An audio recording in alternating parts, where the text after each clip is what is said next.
Hi guys, welcome to my channel. Today I am going to be showing you guys how I make yogurt. This is homemade yogurt completely from the scratch.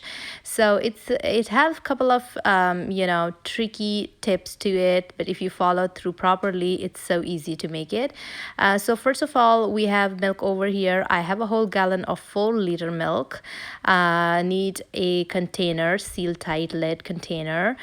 This is a glass container. I have 2 tablespoons of yogurt, and other than that I'm using this pot for boiling my milk. So the pot should be deep enough when we put milk in here, and when it's boiling, so it's not spill all over on your stove. So heat is really important. I'm putting on medium, so on 6 it's like a medium low basically. That's how my temperature is on my stove. So it's more likely on medium, but on the low side of medium. So I am pouring my milk in here. So like I mentioned, I have 4 liters of milk. Let's see how much is gonna fit into the pot. So we're not gonna put all the milk in the pot. We're gonna leave some space.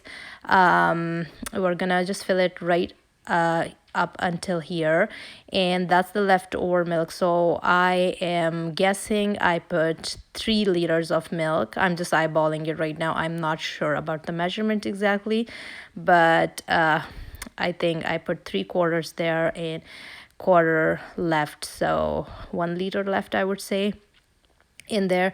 So we're gonna leave our milk in this pot on the medium heat.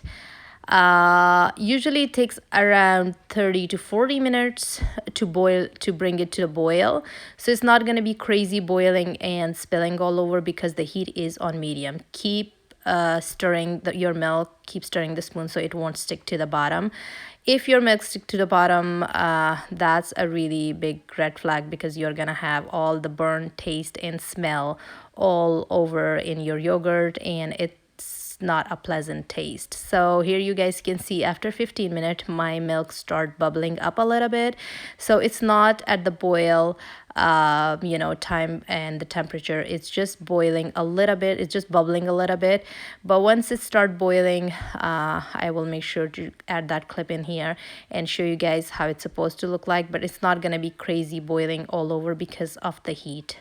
So the temperature and the heat temperature is really important over here, because you want a little bit of water to evaporate from the milk. So here my milk is boiling a little bit, it's bubbling more, and it have like those tiny bubbles, as you guys can see in the bottom. That's how it's supposed to be, like that's how it start boiling. So we're gonna boil it a little bit more. As you guys can see, the water is a little bit evaporating. From the sides you guys can see a little bit of milk went down. So we're gonna be keep boiling it for additional about 10 to 15 minutes. So here you guys can see it's bubbling a lot. So keep stirring it, because you don't want the bottom to stick. So here it's bubbling a little bit more. It's almost like boiling underneath, as you guys can see.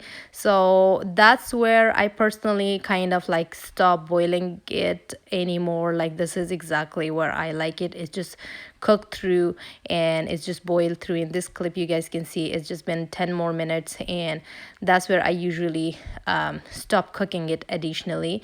So I stop cooking it, I let it cool down, I put it on the side and let it cool down.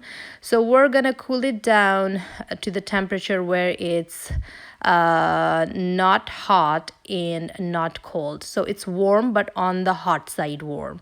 So yeah, that's what the temperature you're looking for. If you guys have the thermometer, you guys can go ahead and use that and adjust your temperature, but I don't personally use it. I just use my finger to just kind of feel how it feels, and that's how I go. So if you are used to with the thermometer, go ahead and use that.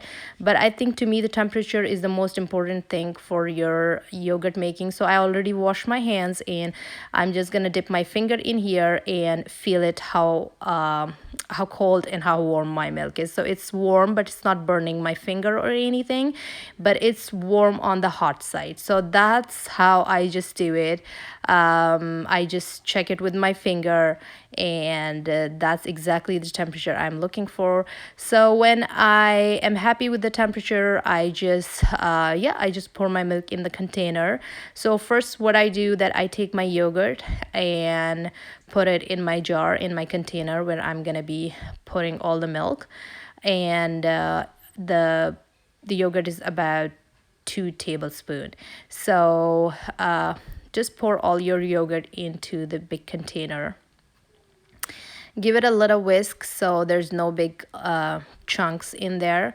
So if your milk is too hot, it's gonna burn all the bacteria in your yogurt. It's gonna kill all the bacteria in your yogurt, and it's gonna be still watery, and you are gonna end up not with the thick yogurt. So the temperature of your milk, it's all depend on how your yogurt is gonna result, how your milk is gonna result into yogurt. So not too hot, not too cold, just right in between, like warm, hot. Yeah. So then stir your yogurt in your milk really well, so then it can distribute the bacteria all over. And yeah, here I am not going to be using my lid. This is a really important tip, because I always find my yogurt afterwards, when it's done, it doesn't release any water if I seal it with the plastic seal, with the saran wrap. So just take your time and wrap it really well, because the heat right now, what we're gonna do with the warm milk, we're gonna trap the heat in there, and that is gonna result into really thick, chunky, creamy kind of yogurt. So that's what we're looking for. So here I am sealing the wrap really well. Just take your time, make sure you get all these little wrinkles out, and trap all the heat and everything in there, so your yogurt can form really well. So that's what I am doing. And that's another way, just tap it from the top. If it's bouncy and bounce it back, that's it means your seal is really well. So afterwards, I leave it overnight in my oven. Some people leave it for 2 hours. That's what works for them, but this is how it works for me. So I turn on my oven light, and I leave my yogurt in my oven for whole night. It doesn't work for me in 2 hours or whatever. So I always, when I need yogurt, I just go one day ahead of time, and I just do my yogurt, and in a big batch, then I have a lot of yogurt. So I will show you guys in the next clip when my yogurt come out from the oven and how it looks like. So this is the next day. All night it was in my oven, and now it's out of my oven, and the light I turn on causes all the heat, which was perfect for the yogurt. And there's no water, as you guys can see. Usually it have, like, if I just put a lid on, it have like tons of water on top, and my yogurt is like swimming underneath the water. I chilled my yogurt in the fridge for about 2 to 3 hours. It's out of the fridge now, and I am going to be showing you guys how it actually look like. So remove your plastic wrap from the top, and there's no water on top. So that's just the way it works for me. It works perfectly for me. It made really nice, thick, chunky yogurt for dips, for just eat it as it is. It's not any sour kind of yogurt. It's really sweet and yeah, really thick kind of yogurt. So here it is. It's a really healthy way to incorporate yogurt in your diet, instead of those artificial flavoring in the market out there. So this is my homemade yogurt. That's how it looks like. That's how my kids love to eat it, just like that. And yeah, that's the recipe. So if you follow the recipe properly, it do work. It's just my way of doing it. So if you guys have any question about this, just do comment down below, and I will try my best to answer it. I hope you guys like my video. If you guys haven't, please subscribe to my channel and give this video a thumbs up, and I'll see you guys later. Bye.